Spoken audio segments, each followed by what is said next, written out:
Last week we had Paul Greengrass, the director, and Tom Hanks, the star of Captain Phillips, which is out this week. A load of you have seen it already. We'll get to your reviews after the big chief has said his. So, dramatisation of the hijacking of the Maersk Alabama, which was captained by Captain Richard Phillips, one time served as a cabbie in Boston whilst doing his schooling.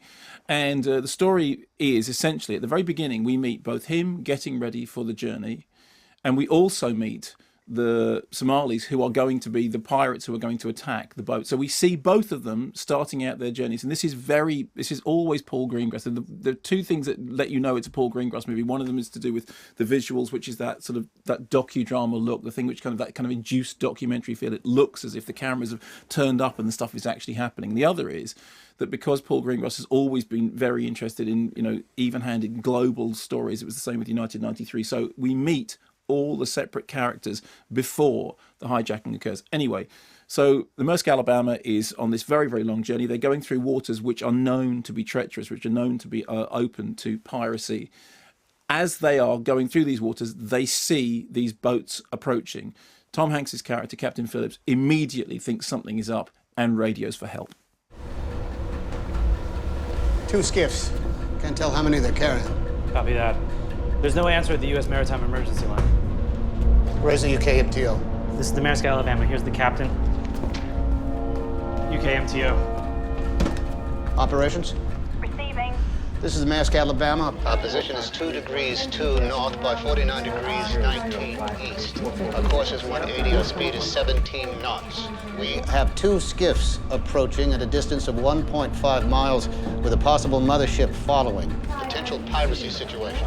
Copy, Alabama. You should alert your crew, get your fire hoses ready, and follow lockdown procedures. Is that it?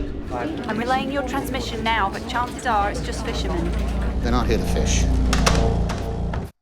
That was a really helpful operator who was probably just doing all she was supposed to do. But it's a brilliant bit of scene setting, because it's that pause when he goes, yeah, well, that's it. They suddenly realise just how far out of their depth they are, just how vulnerable they are, and just how unprotected they are. So what then happens is that the pirates do manage to board the boat. I'm not giving away any secrets here because everybody knows this is the story. Although what I won't do is talk about how it finishes, because I think there are some people who still may not do. I always cite that thing about seeing Apollo 13 with somebody who genuinely didn't know how the story ended.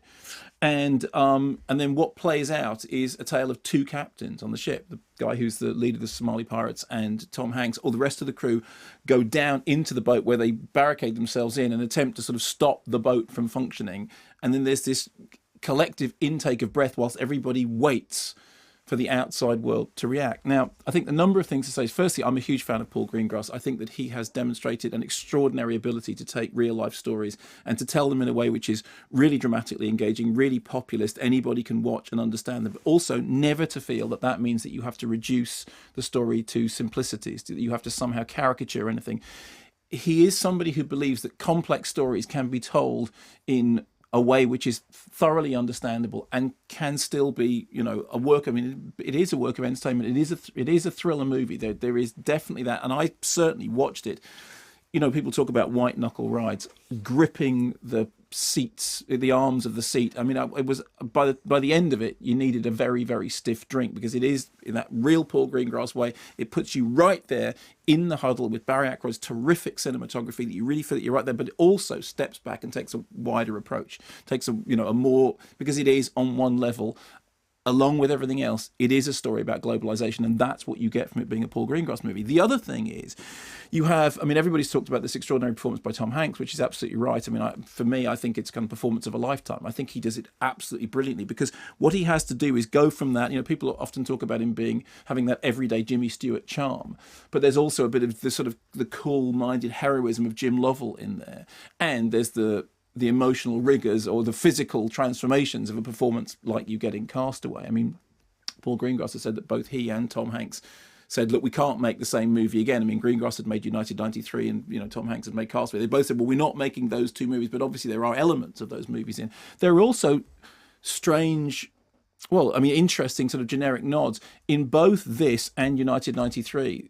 What happens when the attack first happens, it happens in the middle of a drill, and it requires a character to say in almost exactly the same words, no, real world. This is actually happening, which I think is kind of, in a way, talismanic of what Greengrass's cinema is about, because it does I mean, he comes from documentary. That's where he started anyway. He was a documentary filmmaker, and he always wanted to be telling real-life, true stories. And then he moved into dramatization. In fact, he made a couple of dramatic features, well, one particular dramatic feature that wasn't very sort of well received. And since then, he's developed this extraordinary way of making docudramas that have real, gritty, verite realism, that do understand that these situations are complex, but also understand that you can tell the story in a linear fashion that works. So, brilliant performance by Tom Hanks. An equally brilliant performance by Barkhad Abdi, who is the guy who plays the leader of the Somali, the emergent leader of the Somali pirates, who you've all seen the scene in the trailer when he says, "Look at me, I'm the captain now." And of course, what Greengrass did was he kept the actors apart until they meet for the first time in that confrontation. As he explained on the show. As he explained in the show. And it works brilliantly. I mean, sometimes directors talk about doing those things and you think, well, I'm not quite sure how well that would actually, but it works brilliantly. And it's thrown right into the middle of this. There's a major starring role, with really intense scenes up against Tom Hanks, who is the most seasoned of Hollywood pros. A very, very versatile, really likable. He became on the show. He was articulate and intelligent. Somebody who's got this body, where he's somebody who is very much at home on a movie set. And suddenly, here is this newly arrived talent who fantastically holds his own. And he has to, because the film wouldn't work if it was basically just the story of Tom Hanks and some other people. It has to have a kind of equal and opposite balance. And I think in finding Barkhad Abdi and in the way in which he plays that role, it finds exactly the thing it needs, which is an equal and opposite balance, that you feel that this really is the story of a culture clash, the story of two characters going head to head, and of course, more importantly, that the film is all the time aware that neither of them are in control of their situation. Both of them are, in fact, pawns in a much wider game over which neither of them have control. Beyond that, as it moves into its third act and it becomes just this full-on, really, really sort of pulse-racing, as I said before, white knuckle-chewing thriller ride, there are very few directors that do that kind of nuts and bolts stuff, great big confrontations, military confrontations in the way that Paul Greengrass does. So you come out of it thinking, well, wow, that's a film that takes a true story, that tells it in a way that is, obviously as with any situation, and we've seen this recently with Fifth Estate, as with any situation, there'll be people say, well, that's not how it happened, and there's this, and there's, so there's always going to be more than one point of view, I understand that. But tells a story in a way which I think is fairly honest and fairly truthful to the facts, but does it in a way which is completely acceptable, which is completely understandable, which opens up the wider issues of the story, but also remembers that this is a piece of narrative cinema that is going to chunder along, in them, and has to grip you in a way that you're emotionally and viscerally moved whilst understanding the wider story. I think it did all of that, and I came out at the end. I saw it in the screening room on my own, and I came out afterwards, and the projectionist came out of the box, and he said, "What do you think?" I said, "I need to have a stiff drink, because I just felt." Didn't you feel the same way? Didn't you feel really like it had chewed you up and put you through the ringer? Yes, it is terrific, and we mentioned this in the interview last week with Tom and Paul. I just said, okay, you talk about the last third because it's problematic. But I think people have got the measure of the fact that it's not just I'm just saying what we do. We talked about last week, that it's a great Tom Hanks performance and gets better. To start with,